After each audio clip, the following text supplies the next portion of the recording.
Dzień dobry. Dzisiaj od rana witamy Was z łąki, ponieważ będziemy zrywać szczaw na... Super. Ale super! Moja mama tak robiła, więc stąd znam ten patent. No a jak dowiedzieć się, czy szczaw jest szczawiem? Czekajcie, zaraz jakiś znajdę. Może tutaj. Trzeba spróbować, czy jest kwaskowaty. Nie, to smakuje dziwnie. O, tu chyba jest szczaw. Spróbujemy ten. Poczekaj. To na pewno jest szczaw.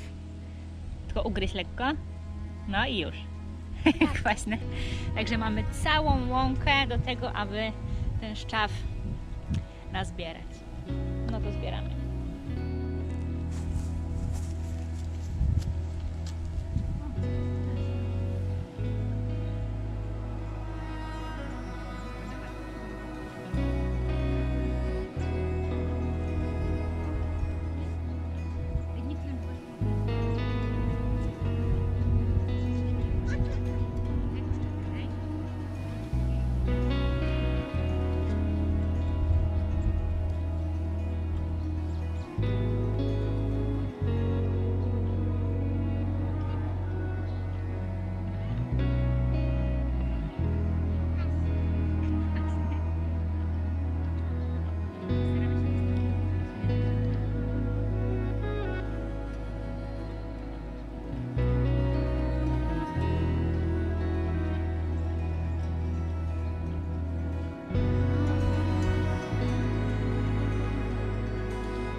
Idzie to trochę wolno, ale coś tam już nazbieraliśmy.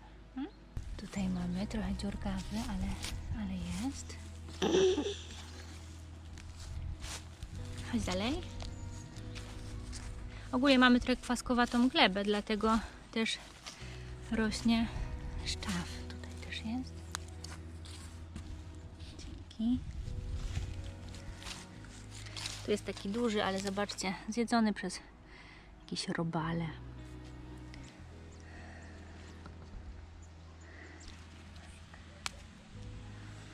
No, wkładaj.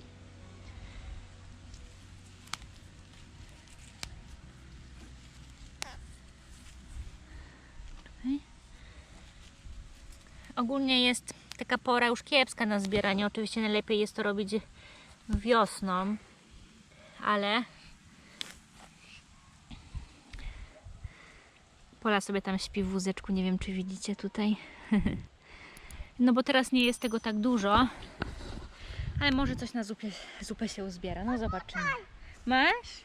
A ten jest taki dziurawy, wiesz? Dziurawego nie. O. No, może być taki. No włóż. Super.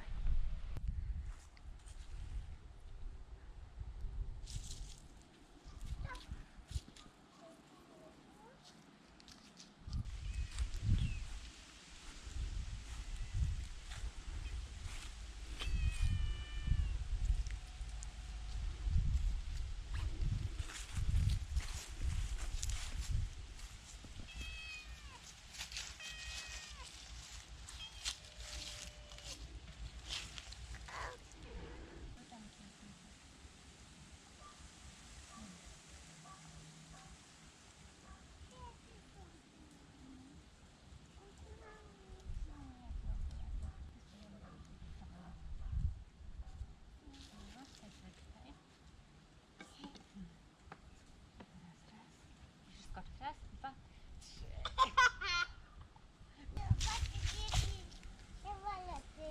O, patrzcie, znalazłam przerośnięty szczaw. O, ja to szczaw. Co to jest? Szczaw. Jest tu parę takich dużych, widzę. Fajnie.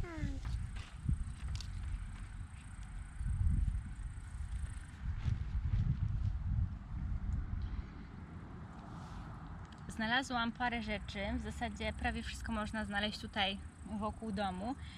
Może na przykład poza tymi pięknymi szyszkami, zobaczcie jakie duże. Pamiętam, że zbieraliśmy je z Mateuszem 3 lata temu, jak byłam w ciąży z Miłoszem. Mieszkaliśmy wtedy w kamperze nad morzem przez 2 miesiące i tam był taki piękny las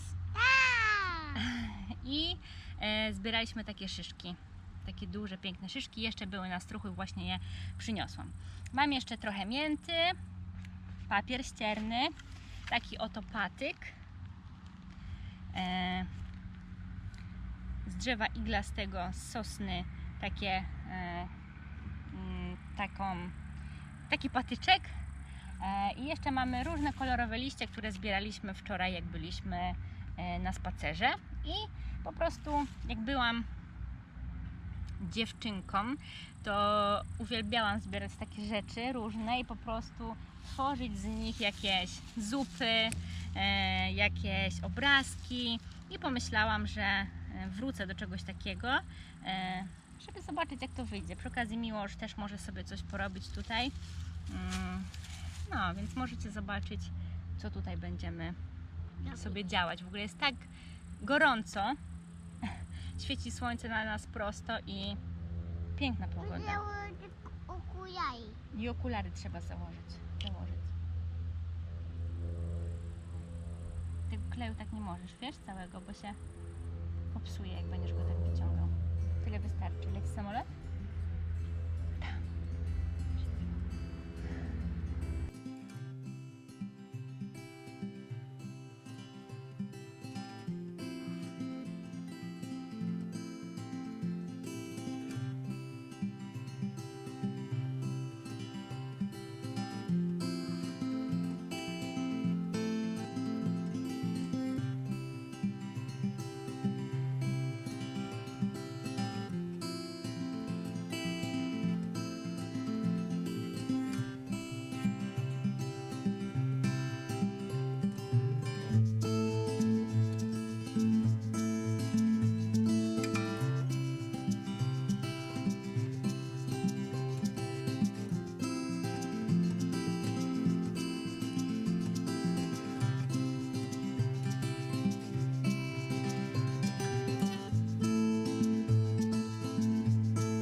No i moi mili, skończyłam. Robiłam to 10 minut, bo Miłosz już jest głodny, dlatego musimy już się zbierać.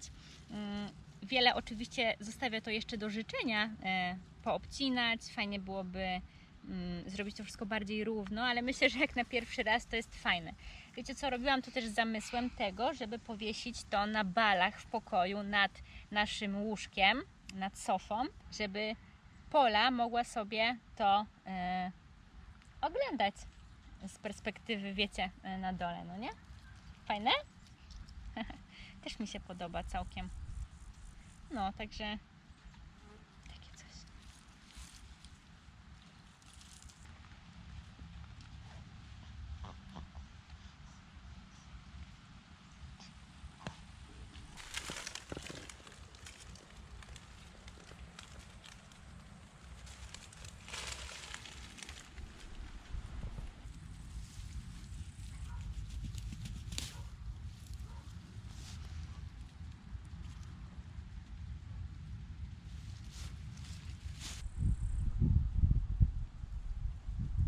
Byliśmy u babci, żeby zapytać się, czy ten szczaw na pewno jest szczawiem, żebym, wiecie, nie otruła rodziny.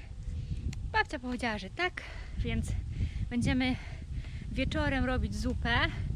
A teraz zasiedzieliśmy się u babci na herbacie i szybko musimy poprzynosić drewno, które wieczorem Mateusz porąbie, żebyśmy mieli ciepło. A jest już godzina, no, dosyć późna. Po 17, także zabieramy się Ja kwiaty. do pracy.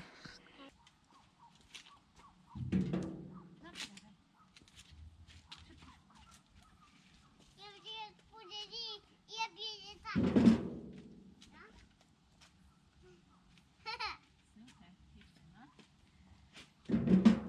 Ja będę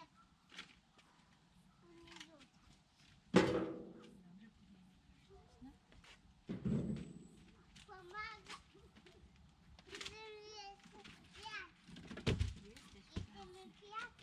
Jesteśmy kwiaty. Tutaj gdzie umiemy kwiaty.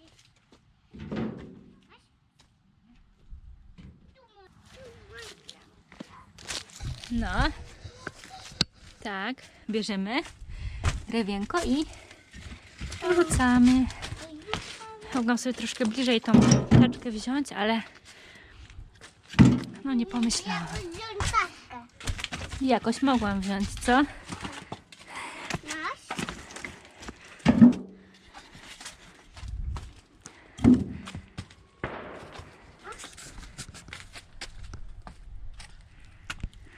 Dzięki.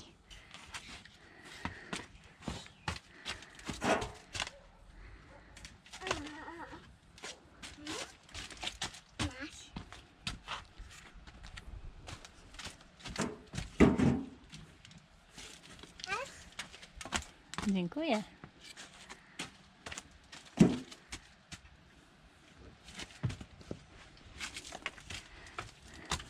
Ja już jestem? I już. I teraz jedziemy na dół Jadu. do domku. Tak. Dzieci już śpią, także będę rozpalać w piecu. W zasadzie dzisiaj paliliśmy tylko rano i było 18-16 stopni przez cały dzień. I teraz jest gdzieś po 21 i dopiero zaczynamy rozpalać, żeby... O, chyba Pola się przebudziła, żeby móc zrobić zupę szczawiową.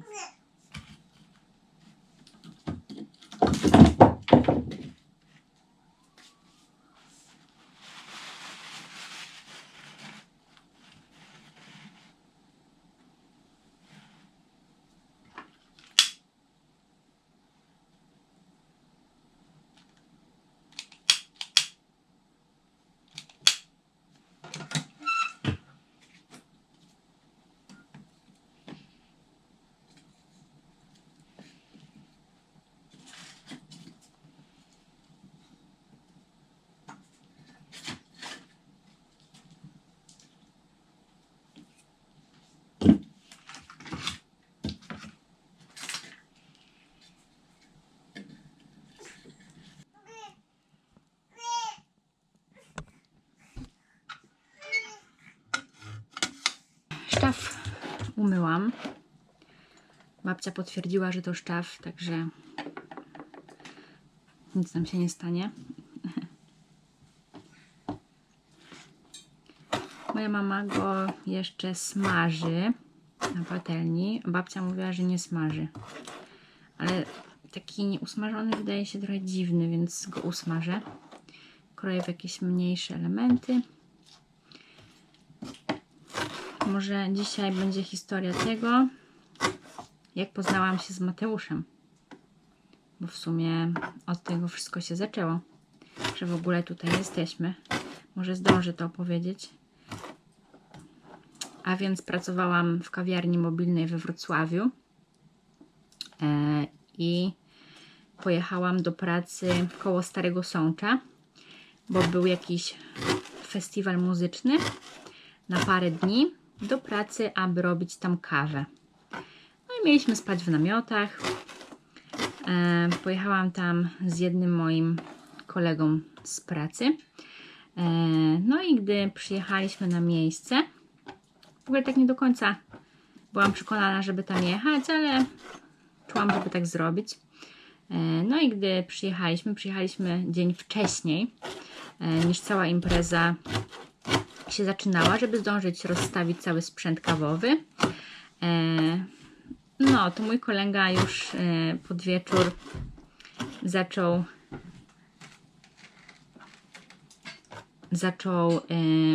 imprezować, że tak powiem, a namiot był do rozłożenia. Byliśmy na takim dużym polu namiotowym i oprócz naszego namiotu był tylko jeszcze jeden namiot i w tym namiocie był Mateusz z swoim kolegą, ponieważ był również tam w pracy, ponieważ prowadził food trucka z zapiekankami. No i Mateusz patrzył, jak nieporadnie rozkładamy nasz namiot, więc zapytał się, czy nam pomóc rozłożyć ten namiot. No i tak zbudował mi mój pierwszy dom, ponieważ dobrze umiał rozkładać namioty.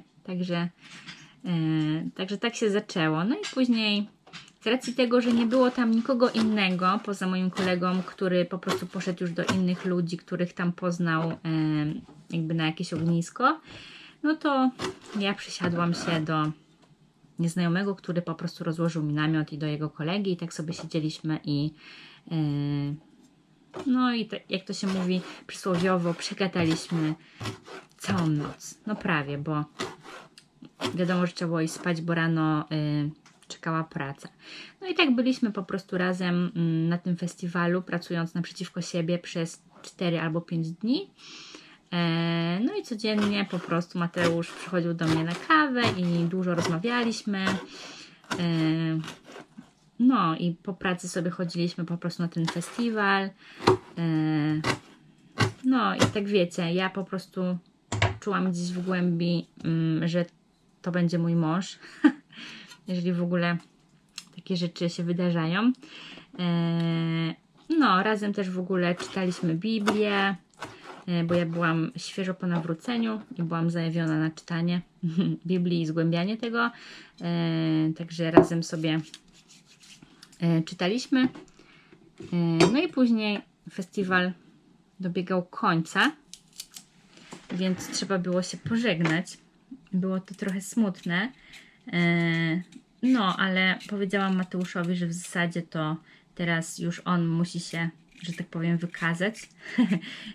Mateusz mieszkał wtedy pod Krakowem, a ja mieszkałam koło Katowic, więc w zasadzie nie mieliśmy jakoś super daleko do siebie. No i Mateusz parę dni później po prostu przyjechał do mnie. I no, tak to się zaczęło. W sumie szybko to powiedziałam. Nawet jednej marchewki nie zdążyłam jeszcze obrać. Także może będę opowiadać, co było dalej mniej więcej. No i tak się poznawaliśmy. Mateusz też mówił, że czuje, że będę jego żoną.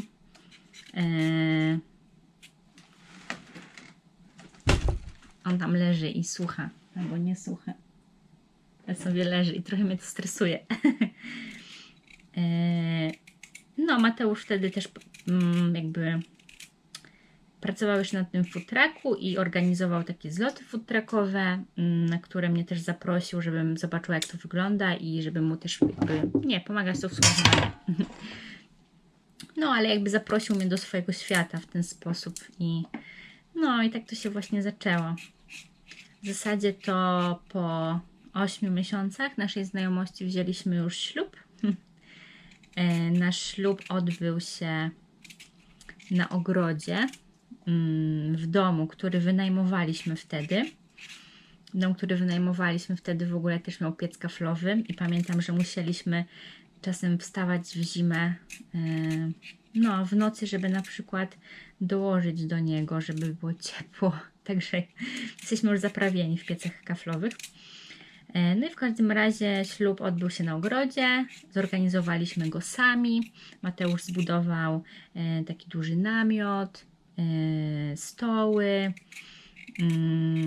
Także to było też w maju pod koniec. Mieliśmy bardzo ładną pogodę, naprawdę było bardzo ciepło. No, impreza myślę, że była udana. Na pewno takie, no to było takie typowo wiejskie wesele, wiecie, zorganizowane przez nas. Także no miało klimat, prawda? Zresztą jak już chyba widzicie w naszych filmach, lubimy sobie stwarzać taki klimat niepowtarzalny, taki sielski. Także dobrze się razem jakby odnajdujemy w tym też. No i później z pieniędzy ślubnych kupiliśmy sobie takiego, nie wiem gdzie mam obieraczkę, bo tak mi ciężko to idzie tym nożem. No, kupiliśmy sobie takiego iloletniego Mati? Kampera? 40-letniego kampera. I ruszyliśmy wtedy sobie chyba w góry stołowe i na Czechy. Zrobiliśmy sobie takiego tripa po parku narodowym. To było w ogóle super. Nie było tam prawie w ogóle sklepów. Takie, no wiecie, jak to w parku narodowym, no nie? Totalne odludzie. No, także takiego życia się uczyliśmy też w kamperze. Co prawda mieliśmy łazienkę taką malutką, ale no, warunki jakby nie były, wiecie, w takim luksusowym kamperze, tylko takim starym, fajnym, klimatycznym. No i tak sobie zwiedzaliśmy jakby te lasy i w ogóle. I mieliśmy też ze sobą wtedy naszego psa, Malamuta, którego jakby na dobrą sprawę dostałam, powiedzmy, na zaręczyny od Mateusza w sumie. Zamiast pierścionka, bo ja nie lubię chodzić w pierścionkach. No, także tak. No i potem byłam w ciąży i co? I też sobie jeszcze mimo wszystko podróżowaliśmy kamperem. Byliśmy nawet nad morzem, to już wspomniałam wcześniej, że jak zbieraliśmy szyszki, byliśmy nad morzem przez 2 miesiące. To był super czas taki, wiecie, bo w sumie znaliśmy się no krótko, więc to był taki intensywny czas tego jakby poznawania się, wiecie, na tak małym metrażu jak kamper, jeszcze z psem, dosyć dużym psem. No, także było super. I później wynajęliśmy inny dom, też w pięknych okolicach, ponieważ na Jurze Krakowsko-Częstochowskiej, koło Parku Ojcowskiego, i tam mieszkaliśmy parę lat, czyli tam Miłosz jakby się urodził, w sensie Miłosz się urodził w szpitalu, nie w domu. I tam było super, też były takie skałki, nie mieliśmy za bardzo zasięgu na telefonie, takie odludzie totalne, ale bardzo, bardzo fajnie tam było, ładnie. No natura też. No a później przyszedł czas, gdzie zastanawialiśmy się już nad tym, że fajnie by mieć coś swojego, może kupić jakąś małą działkę, ale jak Mateusz też sprawdzał ceny po prostu działek nawet w tamtej okolicy, bo było ładnie, no to były bardzo drogie. Ogólnie oboje chcieliśmy mieszkać w górach, jakichś takich najlepiej wysokich. Ale też na przykład mieliśmy taki epizod, że myśleliśmy o tym, żeby wyjechać do Hiszpanii, bo ja bardzo lubię w ogóle ciepło. Jestem taka, że jesień i zima to ciężki czas, chociaż no uczę się, żeby polubić jakby też te pory roku. Myślę, że tutaj No, tutaj już bardziej lubię je. No, więc chcieliśmy też uciec do Hiszpanii, ale jednak zostaliśmy tutaj i pojawiła się właśnie możliwość jakby uratowania tego domu, który jest domem dziadków Mateusza. I w zasadzie powiemy Wam, że zastanawialiśmy się chyba z pół roku, czy podołamy temu, żeby po prostu wyprowadzić się na totalną wieś i w ogóle, żeby remontować ten dom też, prawda? No, ale gdzieś w końcu jakoś podjęliśmy tą decyzję też jakby, myślę, że na pewno z pomocą Boga, że to jest miejsce dla nas, żebyśmy spróbowali. No i tak właśnie się stało, że tutaj jesteśmy. Już od 2 lat mieszkaliśmy trochę w kamperze i remontowaliśmy tutaj dom. Mieliśmy oczywiście milion różnych przygód, było bardzo ciężko, ale było też często bardzo fajnie. Jak to w życiu. No i obieram już ostatniego ziemniaka i nastawiam zupę, bo jestem już zmęczona. Standardowo. A powiem Wam, lubię tak sobie gotować wieczorem, jak już dzieci śpią i tak mogę zrobić coś od początku do końca, a nie, że ciągle się jakby odrywam od tego. No i piję sobie miętę też.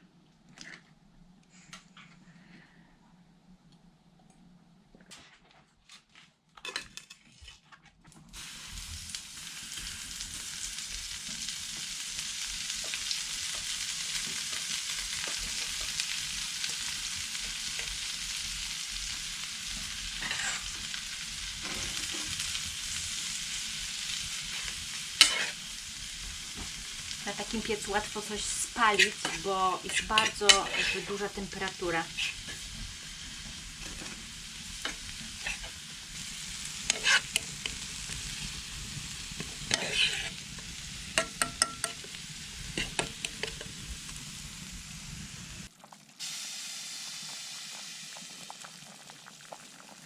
Szczawiowa już prawie gotowa, więc żegnam się z Wami.